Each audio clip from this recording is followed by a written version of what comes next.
Hello and welcome to my channel, Becoming Bev.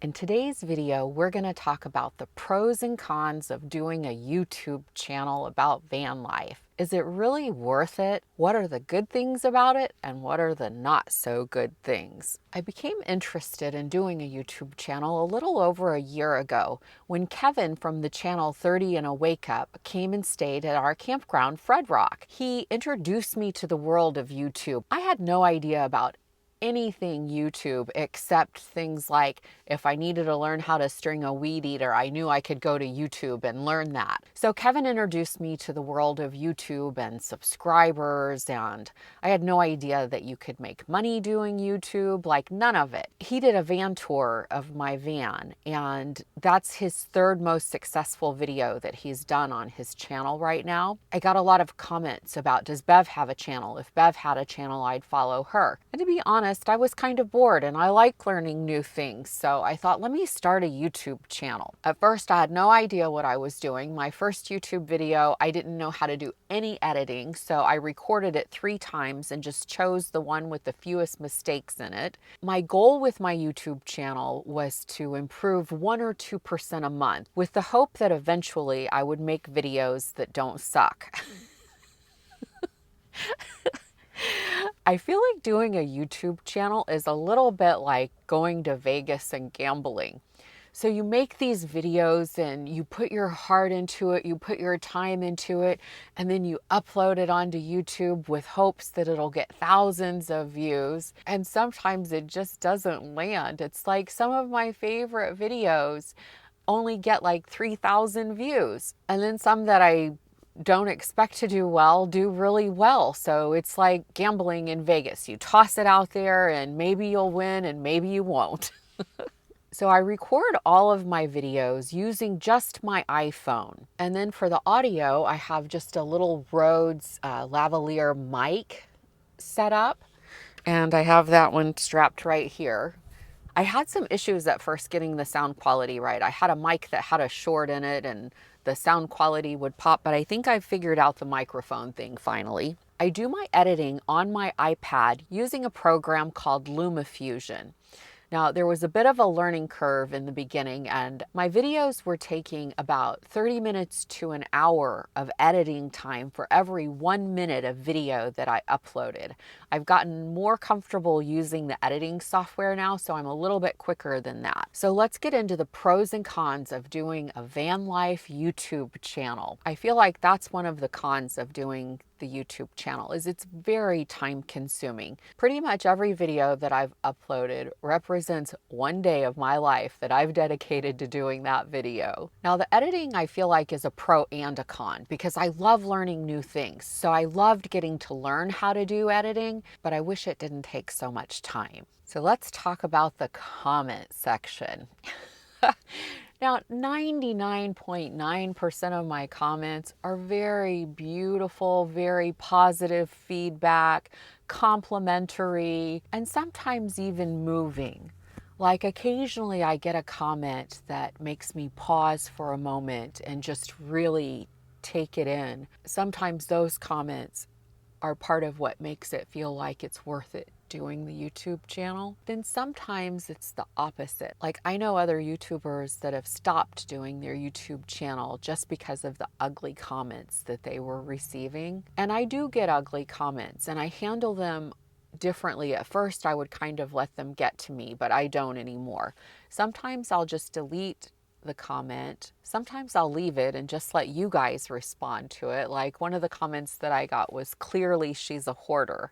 And I love it when you guys chime in, and one of the chime-ins was, my God, man, all of her clothes fit in 2 drawers. If she's a hoarder, everyone I know lives in a landfill. So I love it when you guys take over. So a negative about having the YouTube channel is I've had a couple of, I don't want to call them stalkers, but I will say that I've had a few people reach out to me that, you know, were possibly interested in getting to know me better or dating or something like that. And I didn't feel the same way back toward them.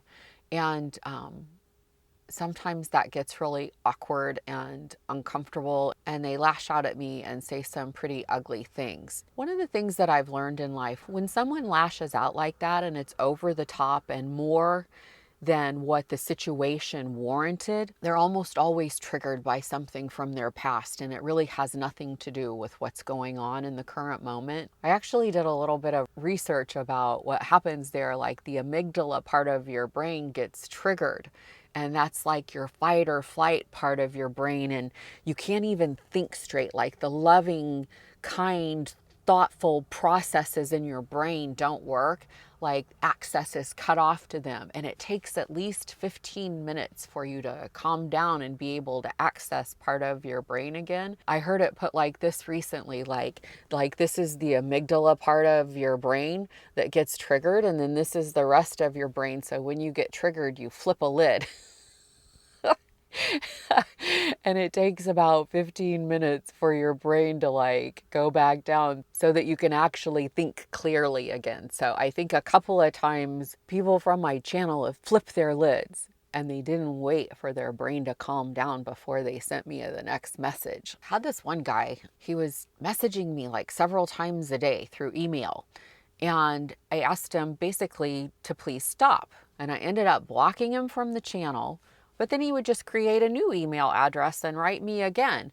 And after about the third time, it got a little bit creepy. I didn't realize it was him just yet.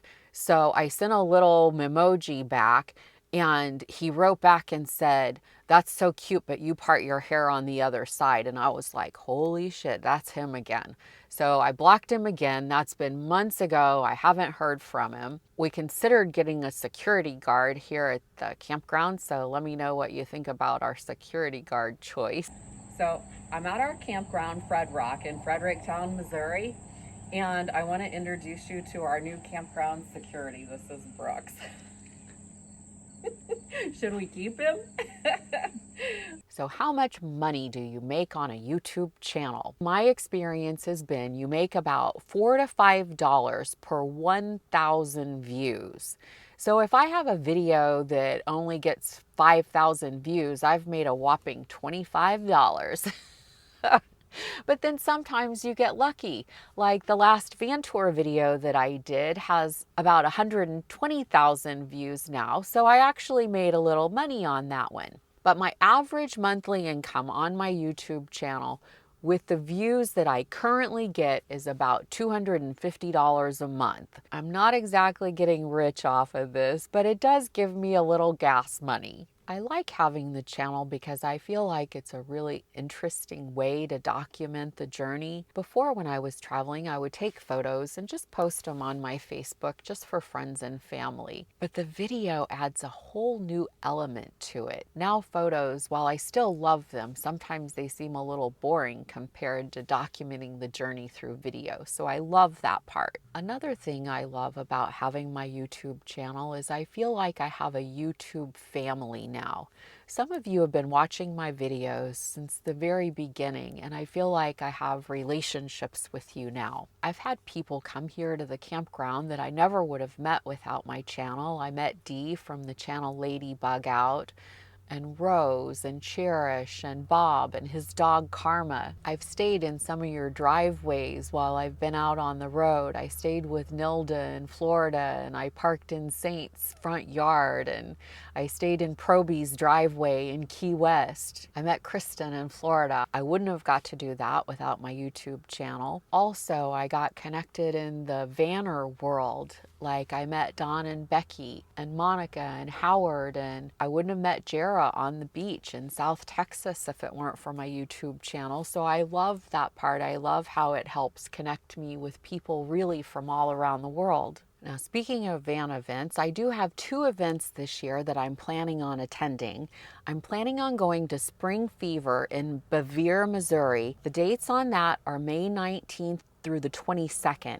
And then I also plan on attending the Van Nationals again this year. That's July 20th through the 24th in Old Washington, Ohio. The only requirement for coming to those events is that you have a van. At those events, there'll be live music and van games and all sorts of shenanigans. So those are fun and I hope to see you there. Another perk of having the YouTube channel is once I hit about 10,000 subscribers, I started getting offers from companies to send me their products if I would mention them on my YouTube channel. I've taken advantage of a few of those and they've sent me free products. So like the OKMO battery and the little handheld vacuum, the heated vest were all gifts from vendors that they sent me if I would mention them on my channel. I only give a shout out to the products that I really love though, so I'm not just gonna mention something just because they sent it to me.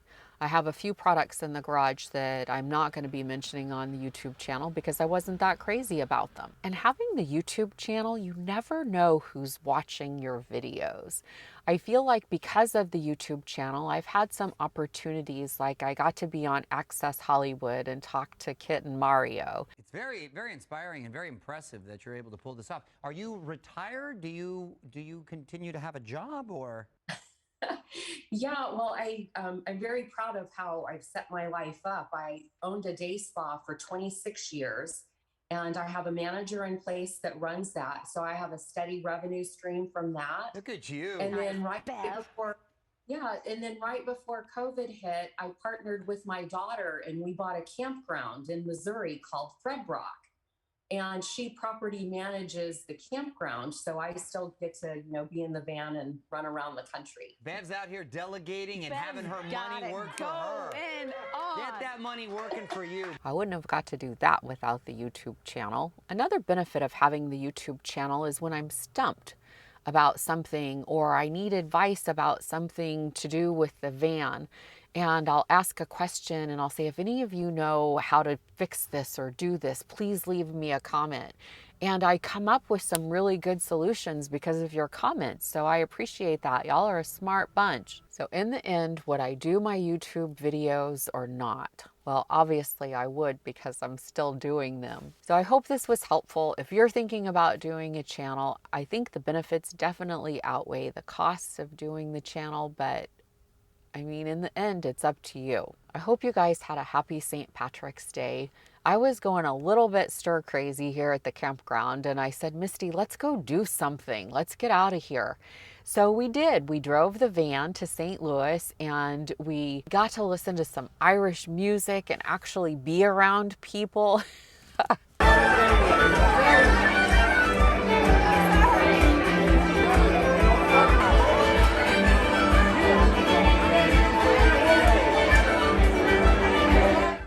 At the end of the night, we just went out to the pub parking lot and spent the night in the van, which was nice. We didn't have to drive home. I mean, it's 100 miles to St. Louis, so we drove 100 miles to go out for the evening, and we didn't have to worry about driving when we were tired or having a couple of cocktails and then getting in the van and driving. We just let the shades down and spent the night right there in the parking lot. So what do you guys think? Is it worth doing a YouTube channel? Leave me a comment. Thank you for being here. Thank you for watching. You keep watching and I'll keep posting content.